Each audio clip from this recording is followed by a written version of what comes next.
नमस्कार दोस्तों, सिक्किम में बाढ़ आई है और तबाही मचा दी है। अब तक 14 लोगों की मौत हो चुकी है, जबकि कई लापता हैं। सेना के 22 जवान समेत 100 लोग अभी भी लापता हैं। साथ ही 26 जो हैं लोग घायल बताए जा रहे हैं।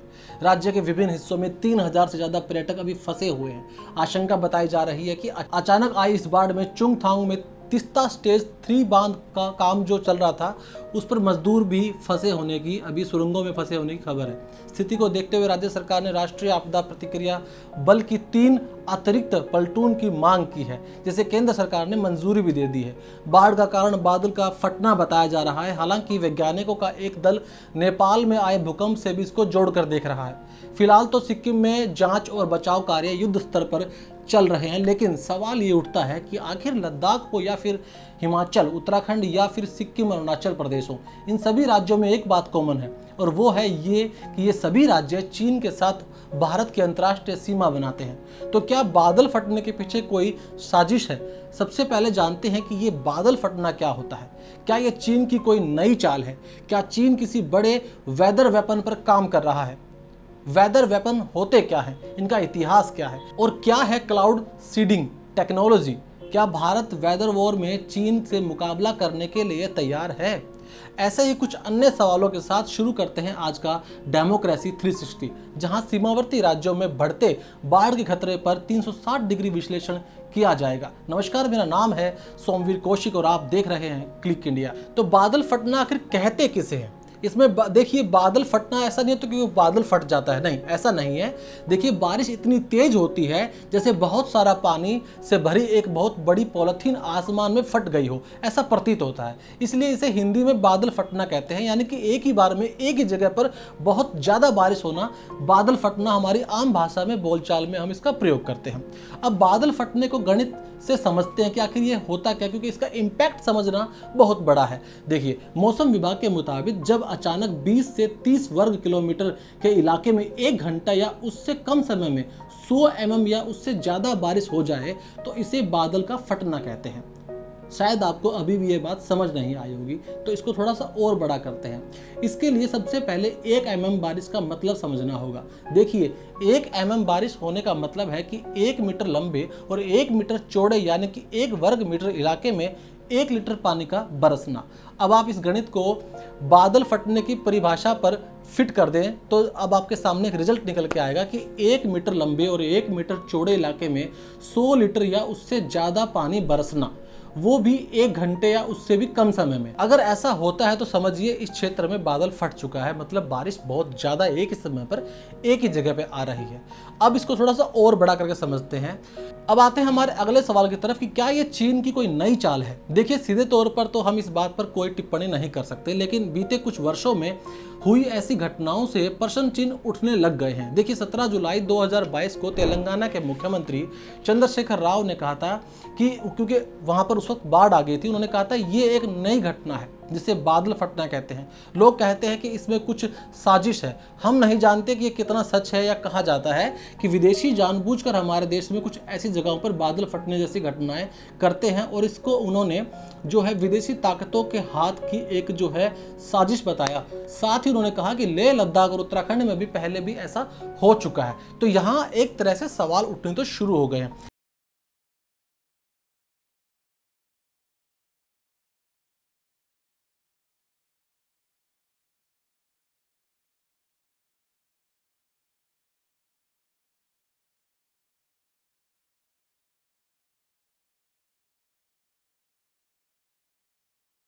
में हुई। जम्मू कश्मीर, लद्दाख, उत्तराखंड और अरुणाचल प्रदेश में बादल फटने के बाद भारी बारिश से कई बार बाढ़ आ चुकी है। कुछ बड़ी घटनाओं को अगर हम देखें और अगर आपके सामने मैं उदाहरण के तौर पर रखूं तो 2005 के दौरान लद्दाख में बादल फटने से जान और माल दोनों का भारी नुकसान हुआ था। 2013 में केदारनाथ में आपदा आई थी। इस दौरान 5000 से ज़्यादा लोगों की मौत हो गई थी, और यह आपदा तो शायद किसी के दिमाग से अभी तक निकली भी नहीं होगी। वहीं असम में हर साल बारिश और बाढ़ से सैकड़ों लोगों की मौत हो जाती है। देखिए, बादल फटने की ज़्यादातर घटनाएं जो हैं वो भारत चीन के बॉर्डर वाले इलाके में रिकॉर्ड की गई हैं। अगर यह प्राकृतिक तौर पे होता है तो इतिहास में इस तरह की घटनाओं का जिक्र क्यों नहीं है। ऐसे में सवाल इसलिए भी उठने लगे हैं कि क्या बादल फटने के पीछे चीन की कोई साजिश है क्या। अगर तो ये चीन की कोई साजिश है तो जरूर चीन इसके पीछे कुछ बड़ा कर रहा है। तो अब हम बढ़ते हैं हमारे अगले सवाल की तरफ कि क्या चीन कोई वेदर वेपन बना रहा है। ये सवाल इतना क्लियर और इतना स्पष्ट है जितना कि आपकी गाड़ी की विंडशील्ड होती है, यानी सब कुछ क्रिस्टल क्लियर है। चाइना वेदर वेपन पर काम कर रहा है, इसमें कोई दो राय है ही नहीं। इसका सबसे बड़ा एग्जाम्पल है चीन में 2008 के ओलंपिक। 2008 के बीजिंग ओलंपिक उद्घाटन समारोह से ठीक पहले बताया जाता है कि आयोजकों को लगा कि बारिश होने की संभावना है, और अगर ऐसा हो जाता है तो जो पूरा कार्यक्रम है वो खराब हो सकता है। लिहाजा चीन के वेदर मॉडिफिकेशन ऑफिस ने बारिश वाले बादलों को खेल गांव से दूर धकेल दिया। इसके लिए उन्होंने 21 मिसाइलों को दागा, आसमान में दागा। वैसे ऐसा करने के बाद होता क्या है कि वो जो बादल थे वो दूर चले जाते हैं और खेल गांव और उसके आसपास के इलाके में बारिश की एक बूंद तक नहीं गिरती है। यही नहीं, एक दूसरी टेक्नोलॉजी और भी है जिसके जरिए कृत्रिम बारिश कराई जाती है, यानी कि आर्टिफिशियल रेन। इस तकनीक को क्लाउड सीडिंग कहा जाता है। चीन ने क्लाउड सीडिंग को एक अलग ही मुकाम पर पहुंचा दिया है। इसके लिए वह मोटा पैसा भी लगाता है। वेदर मॉडिफिकेशन पर चीन सालाना $3 करोड़ से ज्यादा का पैसा खर्च करता है। इस पूरे मामले के बीच में आपको क्लाउड सीडिंग पर ध्यान रखना है, इस शब्द को याद रखना है। इसके बारे में हम आगे विस्तार से बात करेंगे। चलिए थोड़ा और समझते हैं और इसके लिए चीन के स्काई रिवर प्रोजेक्ट के मिसाल लेते हैं। इसका सीधा असर ब्रह्मपुत्र नदी के प्रवाह पर होगा, जो जाहिर तौर पर भारत के लिए चिंता की बात रहेगी। अब अगर चीन नदी के भारत में आने से पहले ही उसका रुख मोड़ देता है तो उसका परिणाम क्या होगा, आप सोचिए। अब आपको ये तो कंफर्म हो ही गया होगा कि चीन मौसम को अपने हिसाब से बदल सकता है, और इसके लिए वो इसे हथियार के रूप में भी उपयोग करने से पीछे नहीं हटेगा। आइए अब हम इस बात को समझते हैं कि ये वेदर वेपन आखिर है क्या, इसका इतिहास क्या है। देखिए, इतिहास में इस हथियार का सबसे पहला इस्तेमाल परमाणु की तरह अमेरिका ने किया था। जी हाँ, जैसे परमाणु बम का इस्तेमाल पहली बार अमेरिका ने किया, तो वैसे ही इसका उपयोग भी अमेरिका ने ही किया। और अमेरिका ने कहाँ किया? 1967 में उसने वियतनाम युद्ध के दौरान इसका उपयोग किया।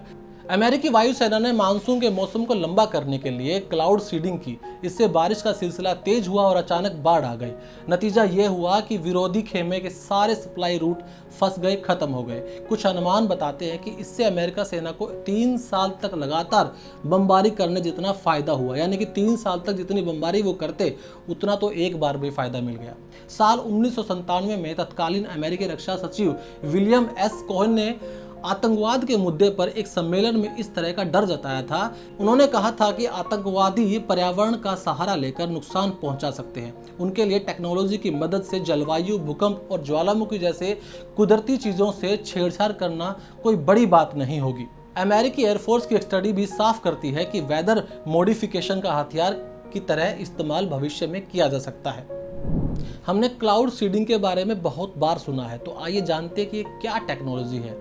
देखिए, इस पूरे तंत्र को समझते हैं क्योंकि ये ही वो आविष्कार है जिसका उपयोग विनाश के लिए किया जा रहा है। आखिर कब ये वजूद में आया, कैसे आया और ये काम कैसे करता है। आर्टिफिशियल तरीके से जो बादलों को बारिश में बदलने की टेक्नोलॉजी, हम जिसे क्लाउड सीडिंग कहते हैं, वो आई कहाँ से, इसके बारे में विस्तार से समझते हैं। इसका इस्तेमाल 1947 की फरवरी में ऑस्ट्रेलिया में हुआ था। इसे जनरल इलेक्ट्रिक लैब ने अंजाम दिया था। 60 और 70 के दशक में अमेरिका में कई बार कृत्रिम बारिश करवाई गई थी। चीन कृत्रिम बारिश का प्रयोग करता ही रहता है।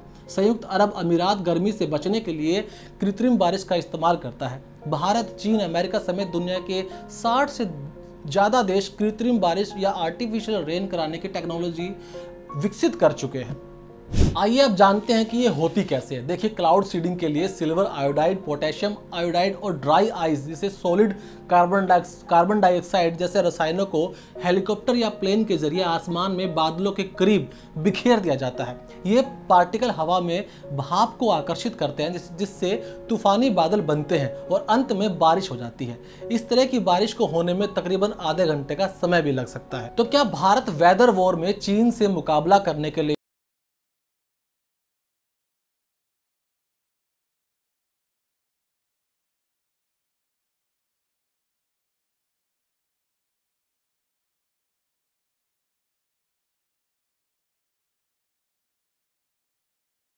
मॉडिफिकेशन साइंस की अपनी सीमाएं हैं। ये टेक्नोलॉजी इसे इस्तेमाल करने वाले के लिए भी घातक हो सकती है।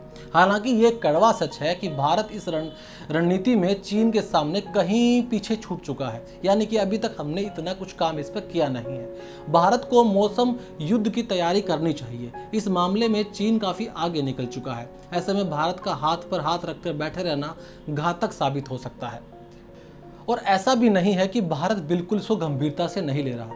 भारत भी कर्नाटका और महाराष्ट्र में क्लाउड सीडिंग के प्रयोग कर रहा है। हालांकि यह भी शुरुआती चरणों में है और इसमें एक विदेशी कंपनी से तकनीकी मदद ली जा रही है।